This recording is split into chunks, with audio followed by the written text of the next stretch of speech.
നമസ്കാരം. കുറച്ച് വ്യത്യസ്തമായിട്ടും നല്ല നാടൻ രുചിയിലും ഉണ്ടാക്കാൻ പറ്റിയ നല്ലൊരു കിടിലൻ മീൻ പെരട്ടിൻ്റെ റെസിപ്പിയാണ് ഇന്നത്തെ നമ്മുടെ വീഡിയോ.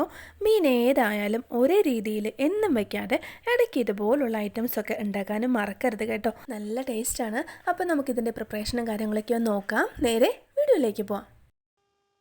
അപ്പോൾ ഇതിന് വേണ്ടിയിട്ട് ഞാനൊരു 5 മീഡിയം സൈസിലുള്ള അയല മീൻ നന്നായിട്ടൊന്ന് ക്ലീൻ ചെയ്ത് റെഡിയാക്കി വെച്ചിട്ടുണ്ട്. ഇതിലേക്ക് നമുക്ക് കുറച്ച് മസാലകളൊന്ന് ഇട്ട് കൊടുക്കാം. 1 ടീസ്പൂൺ മഞ്ഞൾപ്പൊടി, 2 ടേബിൾ സ്പൂൺ അളവിൽ സാധാരണ മുളക് പൊടി, 1.5 ടീസ്പൂൺ അളവിൽ ഉപ്പിട്ട് കൊടുക്കാം. ഇനി ഇതിലേക്ക് പുളിക്ക് വേണ്ടിയിട്ട് ഒരല്പം വിനീഗർ കൂടി ചേർത്ത് കൊടുക്കാം. 1 ടേബിൾ സ്പൂൺ നിറയെ ഇതുപോലെ ഒഴിച്ചു കൊടുക്കാം. ഇനി ഇത് എല്ലാം കൂടി നന്നായിട്ടൊന്ന് കൈവച്ചിട്ട് ഒരു മസാലയും കാര്യങ്ങളും എല്ലായിടത്തേക്കും ആവുന്ന രീതിക്ക് പുരട്ടി കൊടുക്കാം.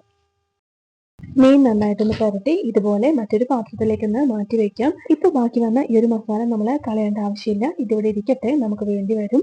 ഇനി ഒരു മിക്സിയുടെ ജാറിലേക്ക് ഒരു മീഡിയം വലുപ്പത്തിലുള്ള സവാളയുടെ പകുതി ഇതുപോലെ ഒന്ന് കട്ട് ചെയ്ത് ഇട്ട് കൊടുക്കാം. ഒരു വലിയ പച്ചമുളക് ഇട്ട് കൊടുക്കുന്നുണ്ട്, ഒരു കഷ്ണം ഇഞ്ചി, ഇനി ഒരു 10-12 അല്ലി ചെറിയുള്ളി, 1 ടേബിൾ സ്പൂൺ അളവില് ക്രഷ് ചെയ്ത വറ്റൽമുളക്, 1 ടീസ്പൂൺ അളവില് മുഴുവൻ കുരുമുളക്, ഇനി 1/2 ടീസ്പൂൺ ഉപ്പും കൂടി ചേർത്ത് ഒരല്പം വെള്ളവും കൂടി ഒഴിച്ച് നന്നായിട്ട് ഇതൊന്ന് അരച്ചെടുക്കാം. ഒരുപാടങ്ങ് പേസ്റ്റ് ഒന്നും ആക്കണ്ട, അത് ഇതുപോലെ ചെറിയൊരു തരിയോടുകൂടി നമ്മൾ അരച്ചിട്ടെടുത്താൽ മതി. ഇനി നമുക്ക് ഈ മസാലയിലേക്ക് ഉള്ളിയുടെ കൂട്ടങ്ങ് ഇട്ട് കൊടുക്കാം. എന്നിട്ടിത് ചെറുതായിട്ടൊന്ന് മിക്സ് ചെയ്ത് മാറ്റി വെച്ചേക്കാം. അതിനുശേഷം ഞാൻ ഒരു മൺചട്ടി ഒന്ന് അടുപ്പിൽ വെച്ചിട്ടുണ്ട്. നല്ലപോലെ ചൂടായി കഴിയുമ്പോൾ ആവശ്യത്തിനുള്ള വെളിച്ചെണ്ണ ഒഴിച്ചു കൊടുക്കാം. ഇനി ഇതിലേക്ക് കുറച്ച് കറിവേപ്പില ഇട്ട് കൊടുക്കാം. എന്നിട്ട് നമ്മൾ നേരത്തെ പുരട്ടി റെഡിയാക്കി വെച്ചിരുന്ന അയില ഓരോന്നായിട്ട് ഇതുപോലെ ഒന്ന് നിരത്തി വെച്ച് കൊടുക്കാം. മീഡിയം ഫ്ലെയിമിൽ കിടന്ന് ഇതൊന്ന് കുക്കാവട്ടെ. അപ്പോൾ നമുക്കൊന്ന് അടച്ചു മൂടി വെച്ച് കൊടുക്കണം. അപ്പോൾ ഒരു 5 മിനിറ്റ് ഇങ്ങനെ ഇരുന്ന് ഒന്ന് കുക്കായി വരട്ടെ. ഇനി മൂടി നമുക്കൊന്ന് തുറന്ന് നോക്കാം. ചെറുതായിട്ടൊന്ന് കുക്കായിട്ടുണ്ട്. ഇനി ഇതിലേക്ക് നമ്മൾ നേരത്തെ റെഡിയാക്കി വെച്ചിരുന്ന മസാലയുടെ കൂട്ടങ്ങ് ഇട്ട് കൊടുക്കാം.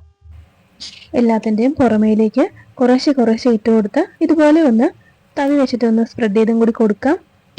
നന്നായിട്ടൊന്ന് സ്പ്രെഡ് ആക്കിയിട്ടുണ്ട്. ഇനി നമ്മൾ അടിച്ചെടുത്ത ഒരു മിക്സിയുടെ ജാറിലേക്ക് ഒരു 1/4 കപ്പോളം വെള്ളം കൂടി ഒഴിച്ച് കലക്കി ഇതിൻ്റെ പുറമേ അങ്ങ് ഒഴിച്ചു കൊടുക്കാം. ഇനി ഇത് മീഡിയം ഫ്ലെയിമിൽ കിടന്ന് അടച്ചു വെച്ചിട്ട് നമുക്ക് നല്ലപോലെ ഒന്ന് കുക്ക് ചെയ്തിട്ട് എടുക്കാം. ഒരു 5-6 മിനിറ്റ് ആ ഒരു മസാലയിൽ കിടക്കുമ്പോൾ ഇത് കണ്ടില്ലേ, നന്നായിട്ട് ആ മീനിൽ നിന്നും കൂടി വെള്ളമൊക്കെ ഇറങ്ങിയിട്ട് നന്നായിട്ടൊന്ന് കുക്കായി വരുന്നുണ്ട്. ഒരു സൈഡ് നല്ലപോലെ വെന്തിട്ടുണ്ട്. ഇനി ഇത് നമുക്ക് പതുക്കെ ഒന്ന് മറിച്ചും കൂടി ഇട്ട് കൊടുക്കണം. ഒരുപാട് വെള്ളമൊന്നും നമ്മൾ ഇതിലേക്ക് ഒഴിച്ചിട്ടില്ല, അപ്പൊ അതുകൊണ്ട് തന്നെ ഇതുപോലെ പതുക്കെ ഒന്ന് മറിച്ചിട്ട് കൊടുക്കാം, അധികം ഉടഞ്ഞൊന്നും പോവാതെ. അതിനുശേഷം നമുക്ക് ഇതിലേക്ക് കുറച്ച് പച്ചവെളിച്ചെണ്ണ ഇതുപോലെ പുറമേ ഒന്ന് ഒഴിച്ചു കൊടുക്കാം. 2 ടേബിൾ സ്പൂണോളം ഞാൻ ഇതുപോലെ ഒഴിച്ചു കൊടുത്തിട്ടുണ്ട്. നല്ല ഒരു സ്മെല്ലോട് കൂടിയ നല്ല അടിപൊളി ഒരു റെസിപ്പിയാണ്.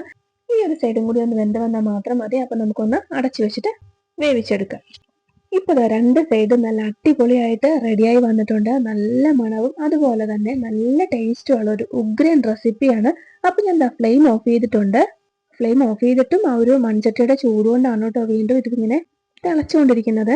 നല്ല അടിപൊളി ടേസ്റ്റ് ആണ്. ഒരുപാട് ചാറൊന്നും വേണ്ട. ഈ ഒരു കഷ്ണവും ഇതിന്റെ ഒരു അല്പം ഗ്രേവി ഉണ്ടെങ്കിൽ ഊണിന് വേറെ ഒരു കറിയും വേണ്ട. അത്രയ്ക്ക് അടിപൊളി ടേസ്റ്റ് ആണ്. ഇത് കഴിച്ചു നോക്കിയാലേ മനസ്സിലാവുള്ളൂ.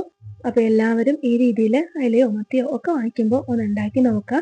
ഇഷ്ടപ്പെടും എന്നുള്ള കാര്യത്തിൽ ഒരു സംശയവും ഇല്ല.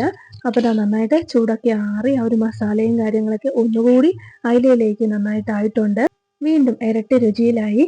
അപ്പോൾ എല്ലാവരും ഈ ഒരു റെസിപ്പി ഈ ഒരു രീതിയിൽ ഒന്ന് ട്രൈ ചെയ്ത് നോക്കിയിട്ട് അഭിപ്രായങ്ങൾ അറിയിക്കാൻ മറക്കരുത്.